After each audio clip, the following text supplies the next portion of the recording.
برکت رمضان برکت رمضان منزل ایمان برکت رمضان برکت رمضان برکت رمضان منزل ایمان صلی علی رسولہ الکریم اما بعد فاعوذ باللہ من الشیطان الرجیم بسم اللہ الرحمن الرحیم یا ایہا الذین آمنوا کتب علیکم الصیام کما کتب علی الذین من قبلکم لعلکم تتقون صدق اللہ العظیم۔ معزز ناظرین، رمضان المبارک کا قیمتی مہینہ شروع ہو چکا ہے اور اس کی ایک ایک گھڑی ہم سے گزر رہی ہے۔ یہ مہینہ اللہ رب العزت کی طرف سے بہت بڑا انعام اور نعمت ہے، اور خود اللہ رب العزت نے قرآن پاک کے اندر بھی ہمیں فرما دیا کہ یا ایھا الذین آمنوا کتب علیکم الصیام کما کتب علی الذین من قبلکم لعلکم تتقون، کہ اے ایمان والو، تم پر روزے فرض کر دیے گئے ہیں جیسے کہ تم سے پہلی امتوں پر روزے فرض تھے۔ تو مقصد کیا ہے اس رمضان المبارک کا؟ لعلکم تتقون، تاکہ تم پرہیزگار بن جاؤ۔ تقوی تب حاصل ہوگا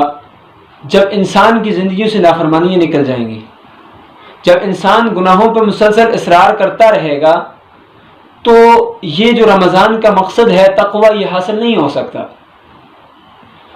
آج روزے کی تعریف اگر ہم دیکھیں تو وہ یہی ہے کہ تین چیزوں سے، یعنی مفترات ثلاثہ سے اپنے آپ کو روکنا ہے، کھانا پینا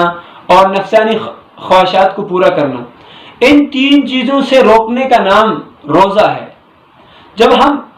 ان تین چیزیں جو اللہ رب العزت بنفسی حلال بنائی ہیں ہمارے لیے، جب ان تین چیزوں سے رکتے ہیں تو دوسری طرف وہ کام جو اللہ رب العزت نے حرام قرار دیے ہیں، گناہ،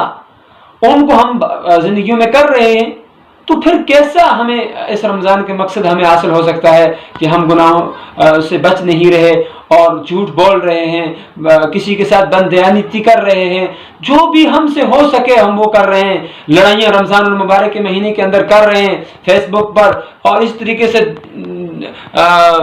نیٹ کے بیٹھ کے اوپر علماء کے اوپر بہتان، اس کے اوپر الزام، ان کے اوپر باتیں، ان کو گالیاں، یہ سب کچھ ہم کر رہے ہیں، اور ساتھ ہم یہ دعویٰ کر رہے ہیں کہ ہم روزے دار ہیں۔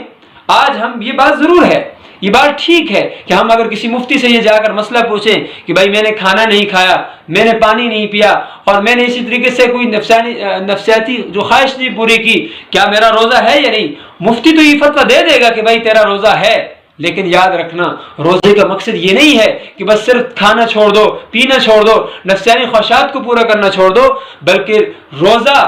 پورے جسم کا روزہ ہے۔ انسان تمام پہلوؤں پر غور کرے کہ میرا اٹھنا کیسا ہے، میرا بیٹھنا کیسا ہے، میری گفتگو کیسی ہے، میرا لین دین کیسا ہے، میرے معاشرت کے معاملات کیسے ہیں، ان ساری چیزوں پہ غور کرے، تب جا کر انسان حقیقی معنی میں اور حقیقی روزہ دار کہلایا جا سکتا ہے۔ دیکھو اللہ رب العزت نے اسی لیے اس روزے کا بدلہ خود کہا کہ الصوم لی وانا اجزی بہ، روزہ میرے لیے ہے اور میں خود اس کا بدلہ بنوں گا، اس لیے کہ یہ ایک ایسی عبادت ہے کہ جب اللہ رب العزت نے انسان کو اس کا مکلف بنایا ہے، اللہ رب العزت کے سوا کوئی بھی دوسرا بندہ نہیں جان سکتا کہ یہ اس کا روزہ ہے یا نہیں۔ تو اس لیے روزے کی اور اس رمضان کی برکات ہمیں تب حاصل ہوں گی ہم جب زندگیوں سے گناہوں کو چھوڑ دیں گے۔ جب گناہوں پر ہمارا اصرار رہے گا تو ہم کبھی بھی کسی صورت میں بھی اس رمضان کی بابرکت جو